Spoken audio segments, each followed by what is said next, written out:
Alhamdulillahirabbil alamin wassalatu wassalamu ala asrofil anbiya'i wal mursalin wa ala alihi washabbihi wasallam. Amma ba'du.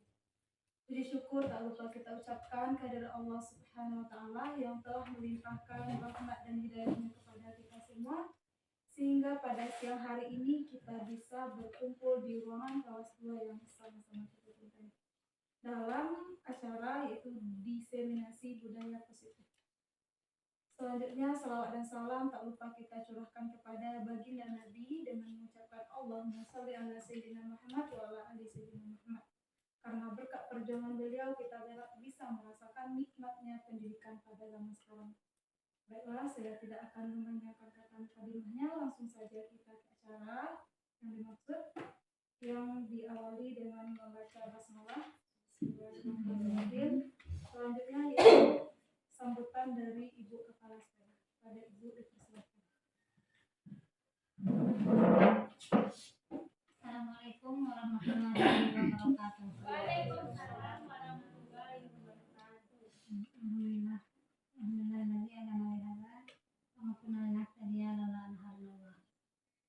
Sangat sekali marilah terucapkan rasa puji dan syukur kita kehadirat Allah Subhanahu wa taala yang mana pada siang ini kita melakukan kegiatan CGP kita yaitunya diseminasi budaya positif yang kita lakukan pada hari ini. Salam kita hadirkan baginda kita yaitu Nabi Muhammad SAW. Allahumma shalli ala sayyidina Muhammad wa ala alihi sayyidina Muhammad.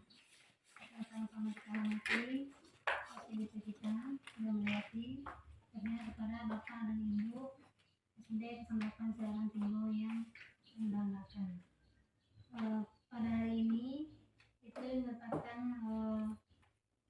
tugas CGP dan Wilayati itu tugas aksi nyata 1.4 ya Bu, yaitu menyampaikan praktek baik yang telah beliau pelajari selama mengikuti program CGP ini.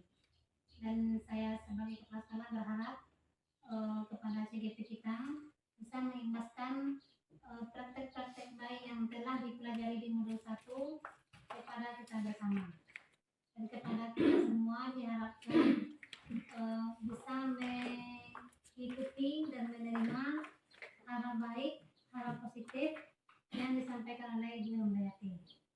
Nanti kita akan minta kepada beliau untuk menjelaskan itu dari ilmu-ilmu yang telah beliau dapat selama mengikuti program guru penggerak ini. Jadi mungkin sebagai sambutan hanya demikian. Kita berikan support dan semangat kepada beliau. Semoga pendidikan ini selama pendidikan ini bisa dilalui dengan baik dan bisa dituntaskan cepat sesuai dengan waktunya. Hanya demikian. Saya sudahi dengan Assalamualaikum warahmatullahi wabarakatuh. Terima kasih kita ucapkan kepada Ibu. Selanjutnya yaitu penyampaian di diseminasi budaya positif oleh Ibu Hamidayati. Kepada Ibu dipersilakan.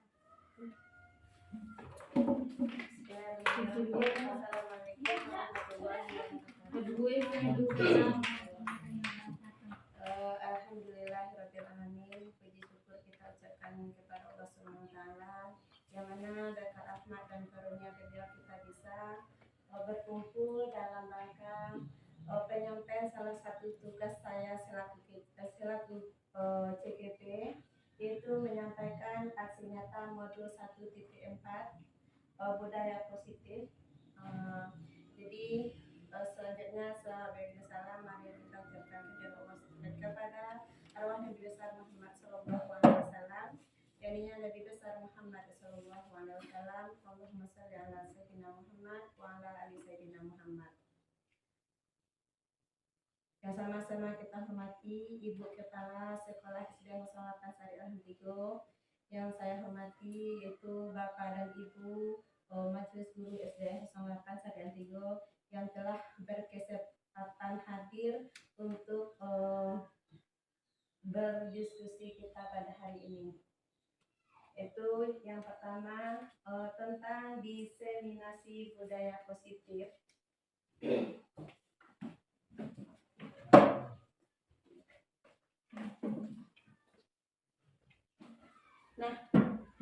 tujuan dari diseminasi ini yaitu berbagi praktik baik tentang budaya positif, yaitu apa-apa budaya positif itu yang harus kita terapkan di sekolah kita, yang kita berikan kepada anak didik kita. Dan yang kedua itu mewujudkan kolaborasi atau kerjasama dalam mewujudkan budaya positif. Nah, budaya positif adalah budaya positif di sekolah, yaitu nilai dan kebiasaan di sekolah yang berpihak pada murid agar mereka dapat berkembang menjadi pribadi yang kritis, penuh hormat dan bertanggung jawab sesuai dengan profil pelajar Pancasila. Jadi dalam kita menerapkan budaya positif ini, kita terapkan sesuai dengan profil pelajar Pancasila yang ada di dalam kurikulum kita, yaitu kurikulum Merdeka. Selanjutnya yaitu konsep inti budaya positif. Yang pertama yaitu perubahan paradigma belajar. Jadi yang pertama itu perubahan paradigma belajar, dan yang kedua disiplin positif, nilai kebajikan, yang keempat kebutuhan dasar manusia, yang kelima itu motivasi perilaku, dan yang keenam posisi kontrol guru, dan yang ketujuh keyakinan kelas, dan terakhir itu segitiga restitusi. Pembelajaran dengan paradigma baru, yaitu pembelajaran dengan paradigma baru merupakan pembelajaran yang dirancang berdasarkan prinsip pembelajaran berdiferensiasi, sehingga para peserta didik belajar sesuai kebutuhannya berdasarkan tahap perkembangannya untuk mewujudkan profil pelajar Pancasila. Perubahan paradigma teori kontrol atau teori pilihan atau ilusi kontrol, ilusi guru mengontrol murid, ilusi bahwa kritik dan membuat orang merasa bersalah dapat menguatkan karakter, ilusi bahwa semua penguatan positif, efektif, dan bermanfaat, ilusi bahwa orang dewasa memiliki hak untuk memaksa.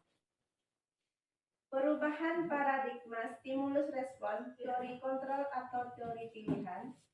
Siapa sesungguhnya yang memiliki kontrol? Pertama itu stimulus respon. Kita mencoba mengubah orang agar berpandangan sama dengan kita. Pada teori kontrol pilihan, kita berusaha memahami pandangan orang lain tentang dunia. Yang kedua, perilaku buruk dilihat sebagai suatu kesalahan. Pada teori kontrol, itu semua perilaku memiliki tujuan. Yang ketiga, orang lain bisa mengontrol saya. Pada teori kontrol, hanya Anda yang bisa mengontrol diri Anda. Saya bisa mengontrol orang lain, Anda tidak bisa mengontrol orang lain. Pemaksaan ada pada saat rujukan gagal. Pada teori kontrol, kolaborasi dan konsensus menciptakan pilihan-pilihan baru, model berpikir menang atau kalah. Pada teori kontrol itu model berpikir menang. Nah, di sini ada nilai disiplin positif. Disiplin positif ini berasal dari kata disiplina, yang artinya belajar disiplin mengacu pada disiplin diri yang memiliki tanggung jawab terhadap apa yang dilakukannya berdasarkan nilai yang diyakini. Disiplin positif ini merupakan salah satu cara penerapan disiplin yang bertujuan untuk menumbuhkan kesadaran serta memberdayakan peserta didik tanpa imbalan, penghargaan atau reward, ancaman atau hukuman. Nah, di sini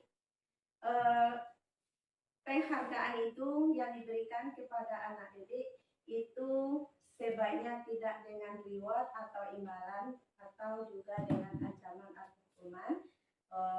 Sebagai pendidik, tujuan kita adalah menciptakan peserta didik yang memiliki disiplin diri sehingga mereka berperilaku mengacu kepada nilai-nilai kewajiban universal dan memiliki motivasi intrinsik dalam perubahan perilaku ke arah yang lebih baik.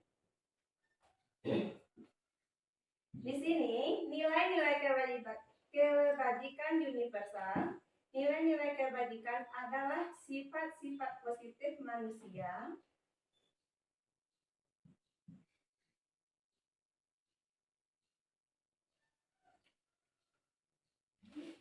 Nah, nilai-nilai kebajikan adalah sifat-sifat positif manusia yang merupakan tujuan mulia yang ingin dicapai setiap individu.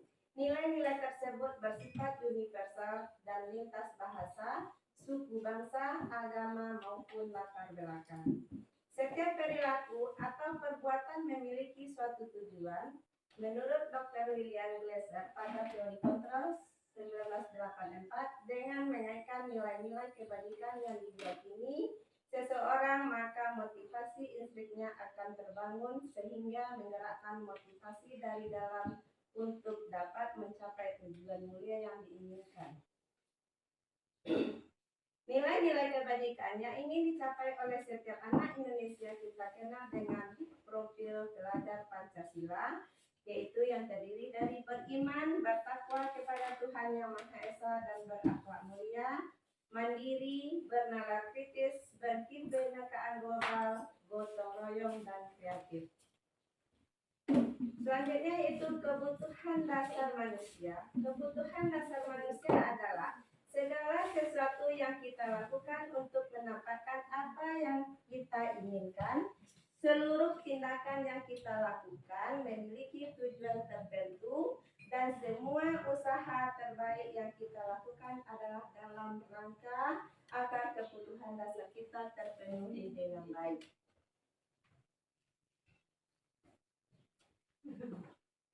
Nah, selanjutnya yaitu 5 kebutuhan dasar manusia tadi, yaitu yang pertama adalah bertahan hidup. Bertahan hidup itu yang pertama itu makanan, itu pakaian, tempat tinggal, keamanan, dan kesehatan.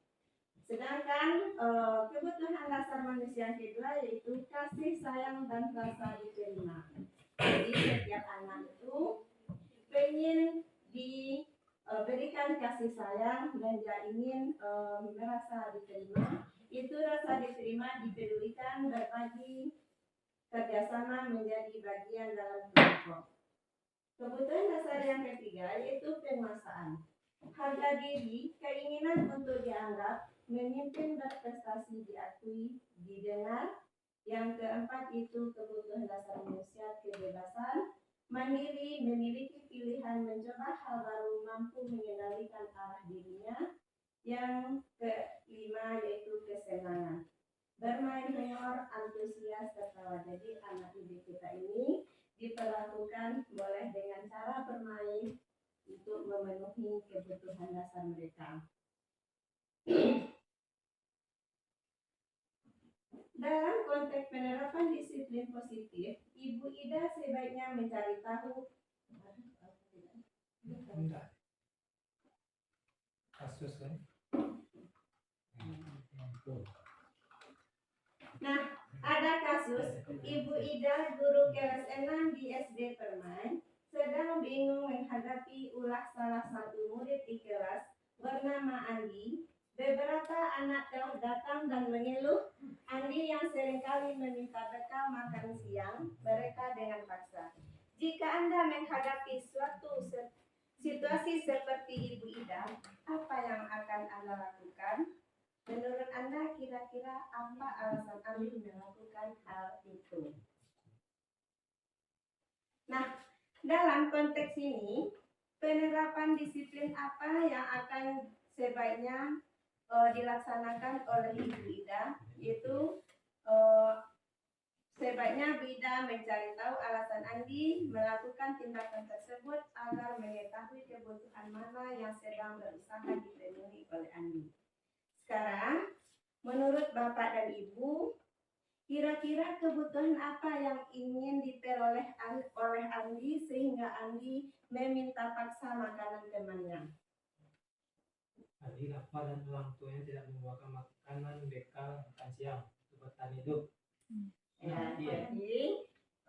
jadi itu adalah salah satu contoh kebutuhan hidup oleh anak didik kita, yaitu Andi ini tidak membawa bekal lalu dia meminta paksa kepada temannya. Jadi itu adalah untuk dia bisa bertahan hidup.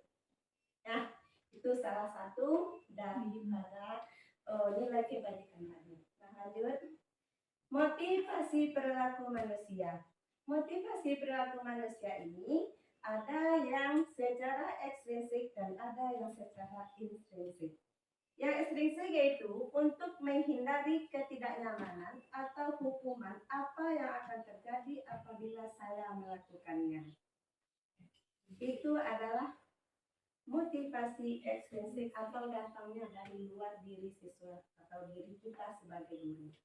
Nah, yang kedua, untuk mendapat imbalan atau penghargaan dari orang lain, apa yang akan saya dapat apabila saya melakukannya, itu karena kita ingin mendapat imbalan atau ingin mendapat nama. Nah, jadi itu adalah motivasi ekstrinsik. Sedangkan motivasi intrinsik itu untuk menjadi orang-orang mereka inginkan dan menghargai diri sendiri dengan nilai-nilai yang mereka punya. Saya akan menjadi orang seperti apa apabila saya melakukannya. Jadi dia bertanya kepada hatinya sebagai apa saya kalau ini yang saya lakukan. Jadi itu datanya dari dalam diri, baik itu siswa kita maupun kita sebagai guru. Nah, di sini juga ada yang namanya hukuman, konsekuensi, dan restitusi.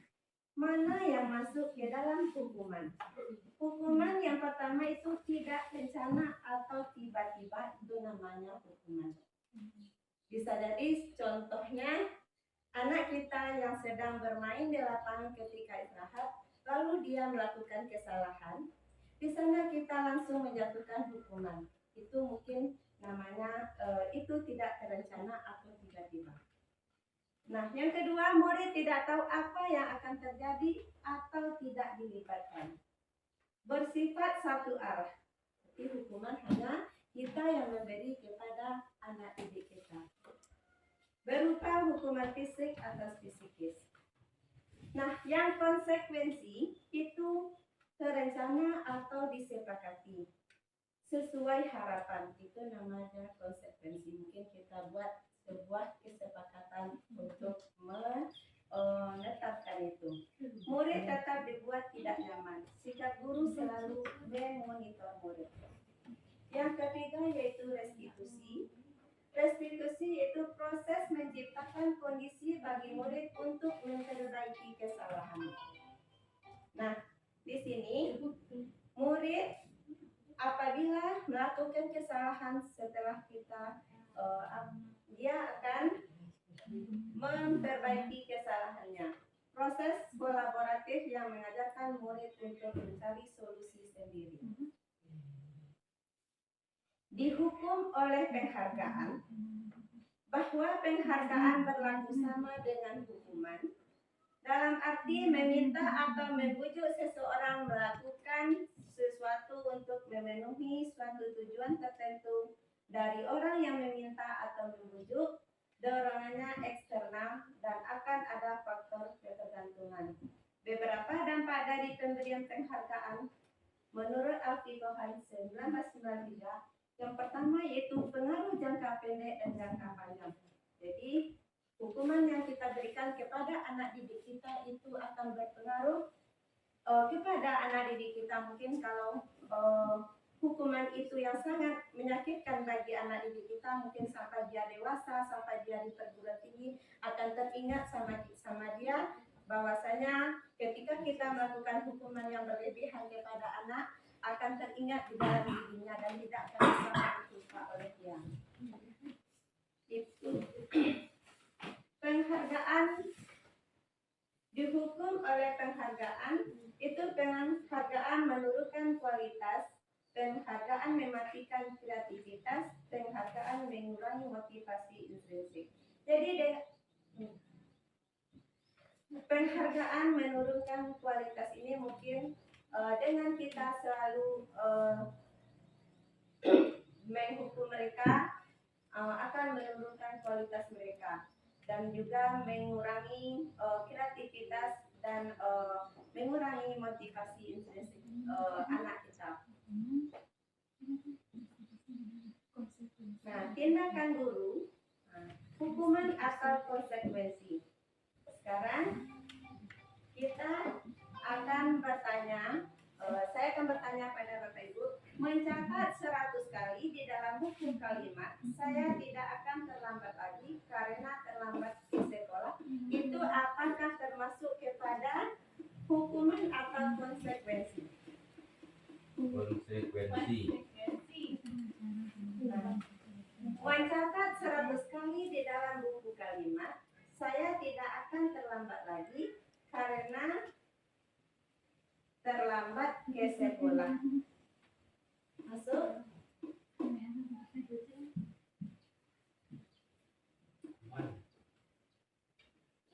Hukuman. Kira-kira itu hukuman, ya Bu? Lari mengelilingi lapangan basket 2 kali karena terlambat hadir di sekolah, itu hukuman apa konsekuensi? Hukuman. Murid diminta untuk push up 15 kali karena tidak menggunakan masker ke sekolah. Konsekuensi. Murid diminta untuk Mendadak. konsekuensi. Menggantikan kertas tugas teman yang telah dicoret-coret. Hukuman apa konsekuensi? Hukuman. Membersihkan tumpahan air di meja tulis karena tersenggol pada saat belajar. Konsekuensi. Murid disuruh untuk tidak mengenakan sepatu seharian di sekolah karena tidak mengenakan sepatu hitam. Konsekuensi. Lari mengelilingi lapangan basket 2 kali karena terlambat 10 menit untuk pelajaran PJOK. Hukuman.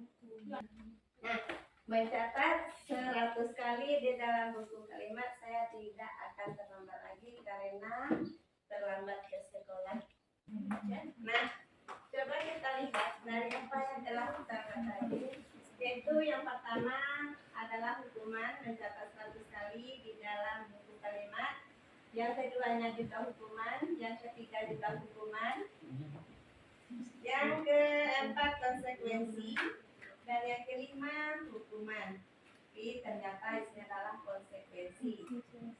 Dan yang keenam adalah hukuman, dan yang ketujuh juga konsekuensi.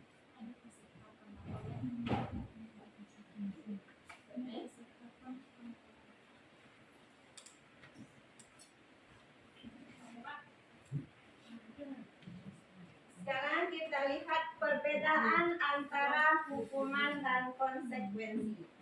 Hukuman yaitu sesuatu yang menyakitkan harus terjadi, itu adalah hukuman.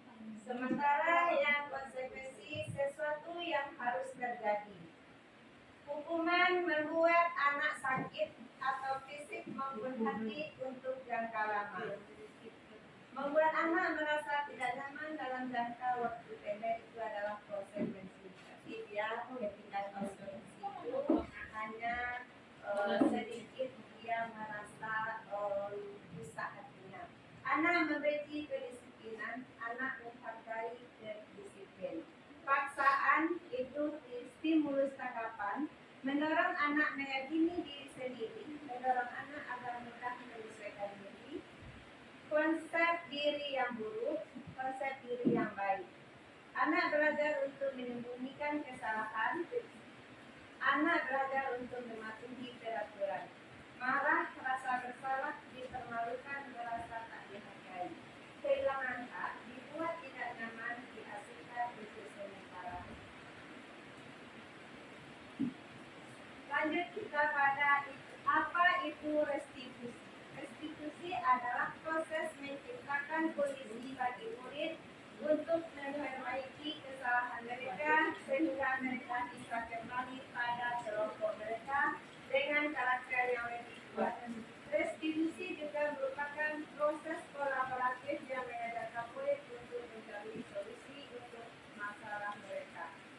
membantu murid berpikir tentang orang-orang seperti apa yang mereka inginkan menjadi tujuan mulia dan bagaimana mereka harus memperlakukan orang lain. Nah, di segi tiga restitusi ini akan memecahkan masalah berencana. Di sini ada hukuman, disiplin juga terbagi dua, itu konsekuensi dan restitusi. Hukuman sesuatu yang menyakitkan harus terjadi, sementara konsekuensi itu sesuatu harus terjadi. Restitusi merupakan pilihan. Tidak nyaman untuk murid, anak untuk jangka waktu panjang, tidak nyaman untuk murid, anak untuk jangka waktu pendek. Itu kalau konsekuensi. Menguatkan untuk murid, anak dalam jangka waktu panjang adalah restitusi. Korban mendapatkan keadilan, korban bisa diabaikan, korban mendapatkan ganti. Murid, anak akan tersakiti, murid atau anak dibuat tidak nyaman. Restitusi, murid atau anak mendapatkan keadilan. Perilaku pasif agresif meningkatkan, konsekuensi perbuatan hanya bertahan dalam jangka waktu pendek, restitusi masalah terpecahkan. Sistem tidak akan berjalan bila murid tidak takut. Memerlukan monitoring dan supervisi terus-menerus dari guru. Restitusi, murid belajar bertanggung jawab untuk perilakunya. Nah, sekarang kita lihat ciri-ciri restitusi. Ciri-ciri restitusi itu bukan untuk menebus kesalahan, namun untuk belajar dari kesalahan. Jadi restitusi itu adalah untuk belajar dari kesalahan. Yang kedua, memperbaiki hubungan. Dengan restitusi kita akan memperbaiki hubungan. Tawaran atau bukan paksaan. Restitusi menuntun untuk melihat ke dalam diri. Restitusi mencari kebutuhan dasar yang mendasari tindakan. Restitusi diri adalah cara yang paling baik. Restitusi fokus pada karakter bukan tindakan. Restitusi fokus pada solusi. Restitusi mengembalikan murid yang berbuat salah pada kelompoknya. Nah, kita lihat di sini itu ada 5 posisi kontrol guru. Yang pertama tadi adalah penghukum. Penghukum itu kira-kira apa itu Bapak dan Ibu? Penghukum. Ya. Tukang hakim. Di penghukum itu mungkin apabila murid bersalah, kita akan memberikan hukuman kepada anak didik kita. Yang kedua, posisi kita itu sebagai pembuat merasa bersalah. Kira-kira apa itu membuat merasa bersalah? Ya, membuat. Nah, posisi kontrol kita sebagai guru ya ada pembuat merasa bersalah. Contohnya mungkin begini ya, pembuat merasa bersalah itu misalnya ada kasus anak datang terlambat, atau contohnya anak kurang semangat dalam belajar. Mungkin kita memberikan dia sebagai bos pelindung yang bersalah, sehingga dia ngakui, coba kalau nggak ikut ini nanti kita marah atau masalah. Nah, ibu mau ikut ini. Itu contohnya. Kemudian dia akan merasa, karena saya nanti ibu kita marah. Seperti itu. Jadi sehingga kita itu memberikan apa kualitas tersebut sehingga dia merasa dia bersalah terhadap misalnya dengan dia. Mungkin begitu Ya, jadi itulah mungkin jawab pembuat merasa bersalah. Dan sekarang posisi kontrol kita sebagai guru yaitu sebagai teman. sebagai teman, mungkin kita guru bisa berperan sebagai teman dia mungkin dari bahasa. Kalau kita bicara dengan bahasa gaul, mungkin itu mengikuti bahasanya. Atau kita kemudian kita tos, kita salam, pokoknya itu kita sebagai leader dari teman mereka.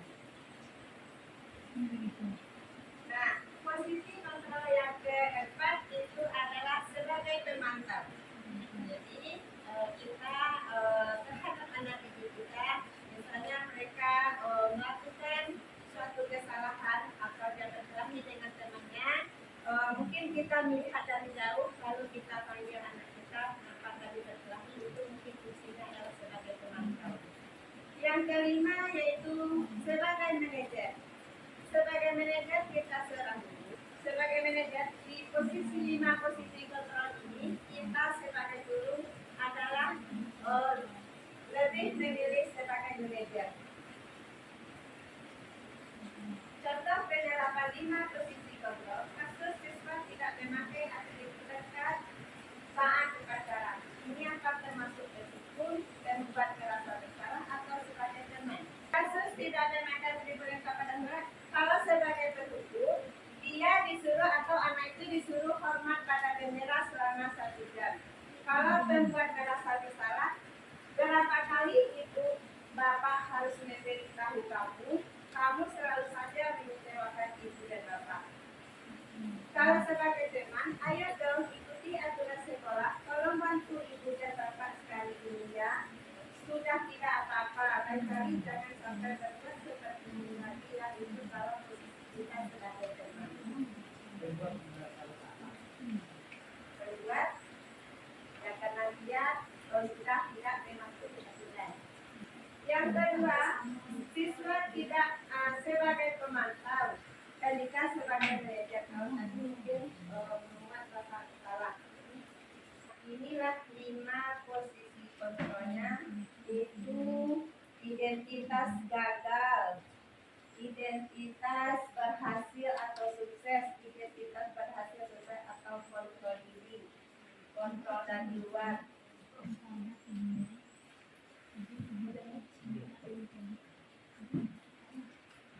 Nah, selanjutnya yaitu keyakinan kelas. Keyakinan kelas, mengapa bukan peraturan kelas?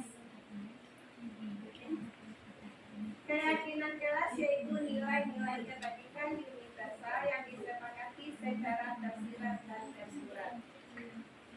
Mengapa tidak peraturan saja? Mengapa harus keyakinan kelas?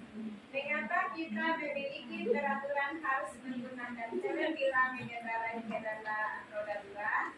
Mengapa kita memiliki peraturan 3 meter menggunakan masker, 3M menggunakan masker, mencuci tangan dan jaga jarak 1,5 meter? Mengapa kita memiliki peraturan harus datang tepat waktu pada saat mengikuti pelatihan? Nah, di sini kita akan coba jawab untuk mendukung motivasi intrinsik kembali ke nilai-nilai keyakinan. Keyakinan lebih menyerahkan seseorang dibandingkan mengikuti serangkaian peraturan. Di sini mungkin kalau peraturan itu berasal dari guru untuk siswa. Tapi kalau keyakinan itu kita sepakati dengan siswa kita apa yang akan ingin kita jadikan sebagai keyakinan kelas. Itu mungkin untuk mengapa tidak peraturan, mengapa harus dilakukan. Kalau peraturan itu datanya adalah dari guru ke anak kita, tapi kalau keyakinan itu kita buat bersama dengan peserta didik kita.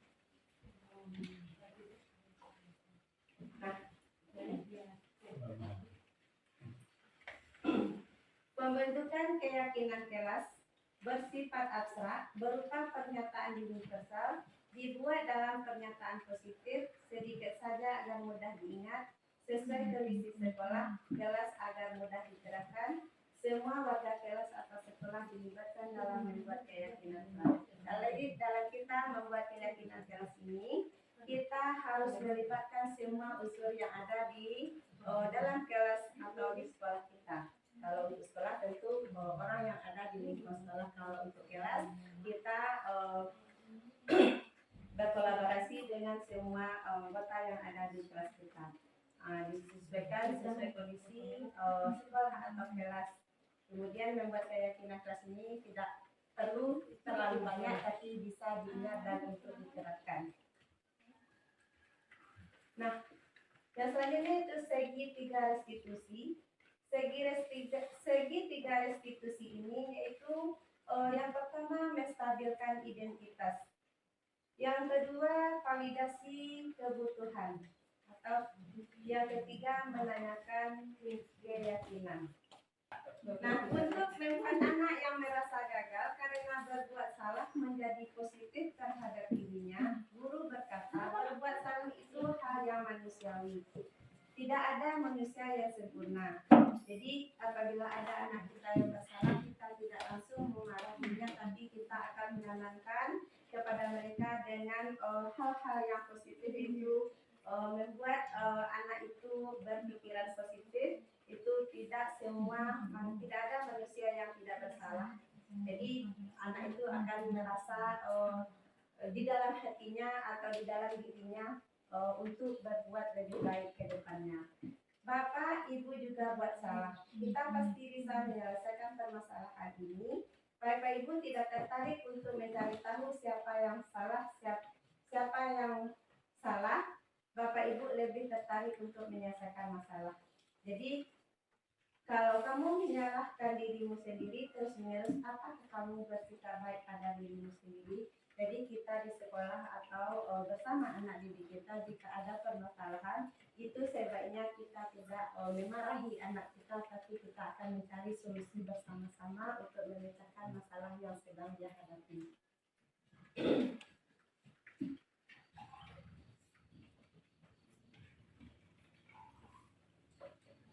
Nah, pada dasarnya setiap tindakan manusia bertujuan adalah memenuhi kebutuhan dasar, apakah itu penguasaan, kebebasan, kasih sayang, dan rasa diterima, kesenangan, atau bertahan hidup. Guru berkata, kamu bisa saja akan melakukan hal yang lebih buruk, tapi kamu tidak melakukannya. Apa yang penting bagi kamu? Kamu boleh tetap berusaha menjaga sikap itu, tapi tambahkan sikap yang lain yang baru. Maukah kamu belajar cara lain untuk mendapat yang kamu butuhkan tanpa harus memukul? Apakah kamu bisa melakukan dengan lebih baik besok lagi? Guru berkata, apa nilai yang kita percaya di kelas atau sekolah kita? Nilai-nilai universal apa yang telah kita sepakati? Kelas yang ideal itu seperti apa sih? Kamu ingin jadi anak seperti apa? Apa yang kamu rasakan ketika kamu melakukan itu kamu menjadi orang yang seperti apa? Jadi itu kalau kita menanamkan nilai kita percaya di kelas atau sekolah kita, nilai-nilai universal apa yang telah kita sepakati, yang kita buat di dalam membuat keyakinan kelas tadi. Nah, itu adalah contoh penerapan segitiga restitusi. Si anak mungkin dia lagi bermasalah dengan temannya, lalu kita panggil anak kita, dari sana kita akan memecahkan masalah dengan anak tersebut sehingga selesailah permasalahannya dengan penerapan segitiga restitusi. Nah, refleksi untuk hari ini kepada Bapak dan Ibu, perasaan saat ini adalah, jadi setelah Bapak dan Ibu mendengarkan paparan saya tentang diseminasi budaya positif, saya minta untuk membuatkan refleksi hari ini. Nah, di sini setelah kita melakukan refleksi, saya minta bantuan kepada salah seorang dari rekan guru untuk membacakan refleksi kita pada siang hari ini. Yang pertama itu perasaan saat ini adalah positive thinking. Setelah mengikuti materi pembiasan atau diseminasi pada hari ini, saya jadi paham bahwa budaya positif bisa diterapkan. Yang ketiga, target saya selanjutnya adalah membudidayakan budaya positif secara berkelanjutan. Selanjutnya, perasaan saat ini adalah sangat senang karena mendapatkan praktek baik dari CGT. Yang kedua, setelah mengikuti materi pembiasaan diseminasi pada hari ini, saya jadi paham bahwa kita sebagai guru harus berperan sebagai teman, bukan sebagai penghukum. Target saya selanjutnya adalah akan memberikan ilmu dan memberikan pembelajaran yang berpihak pada murid.